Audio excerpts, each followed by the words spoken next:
Hello, welcome to 6 Minute English. I'm Neil. And I'm Harry. Now, Harry, have you ever taken a selfie?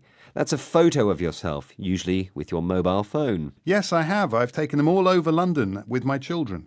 Of course, selfies are very easy to take with your smartphone, and recently we've seen some famous selfies featuring well-known people, such as the one taken by actor Ellen DeGeneres at last year's Oscars ceremony. Yes, it seems there are no limits to the places where you can capture yourself in a photo. But there is a limit on how far you can stretch your arm out to take a snap, a quick photo of you and your friends. That's true. So thank goodness for the selfie stick, an expanding pole to put your smartphone on, which gives you a wider view. This means you can take in more of the background. Sounds like a good idea. It does, but it's also causing a problem in some places around the world. More on that in a moment, but let's not forget I have a question to ask you, Harry. OK, Neil? Well, we know that some people love to take photos of themselves, but perhaps not as much as Patrick Peterson. According to Guinness World Records, he's taken the most selfies in 1 hour. But do you know how many?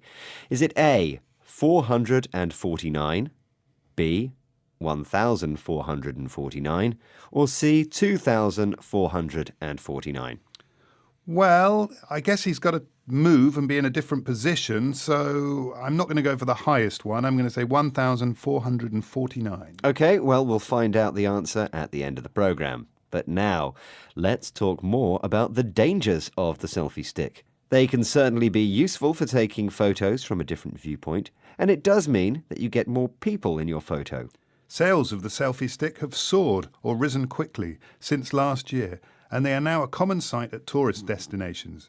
They're great if you want to take a better photo, but they're annoying if you're not involved with the photo. Yes, and this is particularly frustrating if you're trying to look at paintings and sculptures at an art gallery. They just get in the way and can be very distracting. You mean they stop someone giving their full attention to what they're looking at? Well, this is the reason that some famous art galleries around the world are putting a ban on selfie sticks. A ban means they're no longer allowed. Places such as the Smithsonian Museum in Washington and the Palace of Versailles in Paris were the first to do this, and now the National Gallery in London have stopped them being used as well. Let's hear the exact reasons why from the gallery's Dr. Susan Foister. What phrase does she use to mean trying to do the best thing for the visitors and the paintings themselves? We have over 6 million visitors a year here. Some of our rooms can get quite crowded, so we have to find the right balance between the experience of our visitors close to the paintings and the safety of the paintings themselves. So, the National Gallery is a popular and busy place, and it gets quite crowded. And it doesn't help the problem if people are holding up selfie sticks. Yes, so they've imposed or brought in this ban to do the best thing for the visitors and the paintings themselves. It's what Dr. Foister called the right balance. She wants to give visitors trying to get close to the paintings a good experience.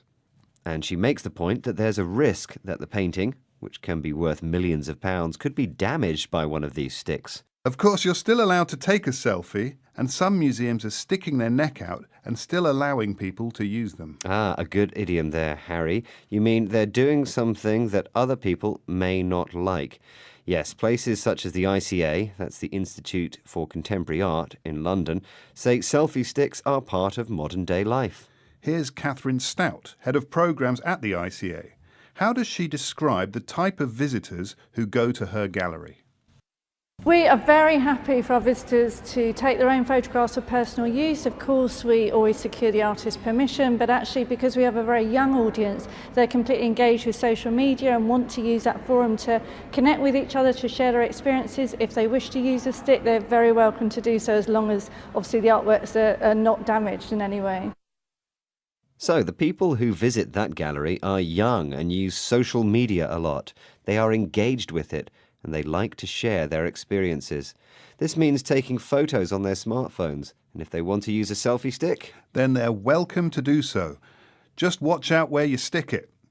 I suppose as long as you respect other visitors and don't get in the way, then it's okay to use one. Well, I'm not so sure. Anyway, it's time to reveal the answer to the question I asked you earlier. Yes, this was about Patrick Peterson, who holds the record for taking the most selfies in 1 hour. You asked me if he took 449, 1,449 or 2,449 in 1 hour. And you said 1,449, which was the correct answer. Hey, I wonder what he did with all those images. he probably put them on social media.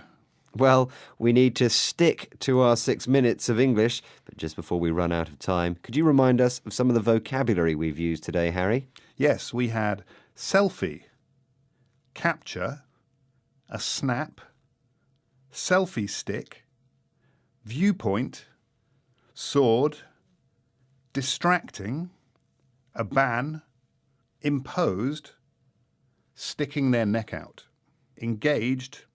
Thanks, Harry. Well, that's it for now. Go to bbclearningenglish.com to find more 6-minute English programs. And until next time, goodbye. Bye!